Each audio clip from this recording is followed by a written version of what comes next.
Justement, là, je te prends peut-être un peu au dépourvu, mais est-ce que tu penses que le motocross est traité à sa juste place au niveau de la fédération? Non, non, non, plus maintenant malheureusement. Parce que bon, déjà la présidence a changé. On a tendance à favoriser. Il faut favoriser tous les. Enfin, il faut favoriser. Tous les sports moto, toutes les disciplines sont à égalité. Mais quand on pense que le motocross c'est là où il y a plus de licenciés, il y a plus de compétition, je suppose De mémoire, je crois que c'est pas loin de 70%, voilà. 70% des licences. On devrait, sans favoriser, on devrait privilégier le motocross, effectivement. Et ce n'est pas le cas. Je crois pas, hein. Moi j'ai pas des chiffres et tout, puis la nouvelle fédération, je connais moins, je suis moins impliqué dans la fédération, puisque je suis plus représentant des pilotes donc à la commission du motocross, donc je suis un peu moins tout ce qui se passe. Maintenant je sais qu'on a pas mal de juristes, par contre, des juristes il y en a un paquet, parce que la moto est mal vue un peu partout dans le monde entier, surtout en France. En Belgique et dans les pays voisins. Et on doit avoir effectivement donc, des juristes pour défendre notre sport moto verte. Prise de son, preneur de son. Oui. Daniel,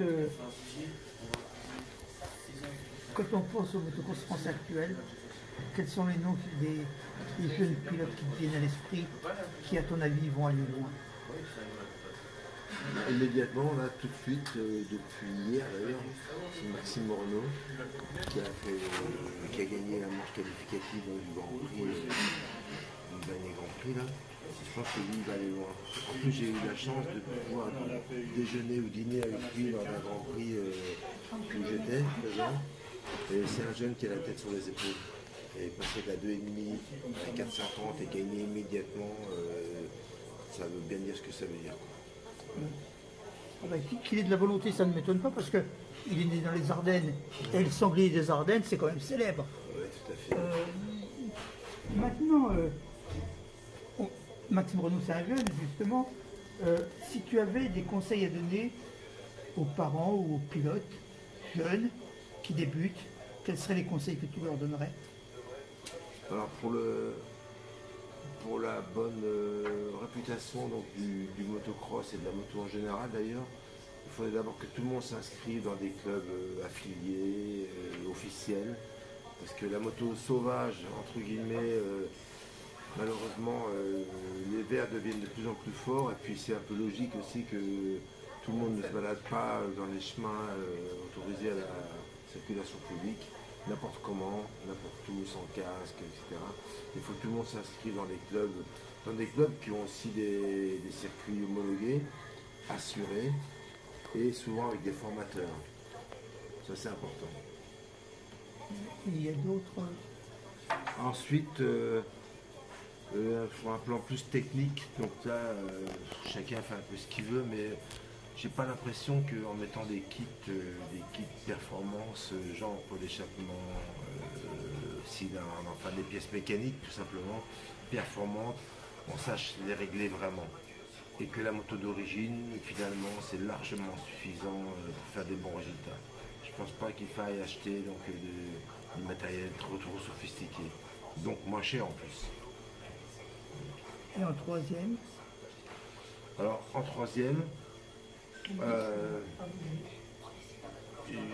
j'ai pas grand chose à dire qui me vient à l'idée.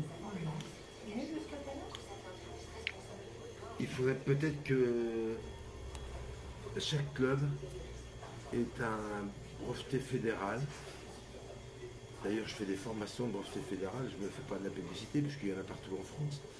Mais si chaque club a un breveté fédéral, les parents qui achètent une moto vont mettre leur enfant sur des mains sûres et pour acquérir donc, des bases sûres et plus saines. Donc je pense qu'il faut des brevetés fédéraux, il faut que les clubs puissent financer éventuellement ou se faire financer Donc la formation de brevets fédéraux pour chaque club. Ça c'est important. Oui. Alors, est-ce qu'il y a un petit message personnel que tu aimerais envoyer? J'aimerais que personne n'aura la chance que j'ai eue, excusez-moi, mais donc de gagner la première fois le championnat du monde. Donc la Marseillaise, elle est à moi. Mais c'est après moi, donc j'ai eu comme élève d'ailleurs des champions du monde, notamment Michael Pichon. Mais j'aimerais que chacun puisse penser au meilleur de ce qu'il peut faire. Et tout le monde est capable d'arriver à être champion du monde. Pour moi, il y a 3 sortes de pilotes. Il y a le pilote qui n'est pas doué, qui s'entraîne beaucoup, qui fera donc de bons résultats.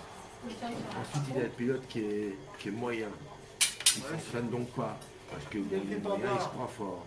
Donc il aura à peu près les mêmes résultats. D'accord? Après, il y a le pilote qui est fort et qui s'entraîne énormément, qui est très sérieux. Et celui-ci, ce sera un pilote d'élite. Donc là, c'est là la différence. Et lui, il deviendra peut-être champion du monde. Donc, vous voyez ce que je veux dire?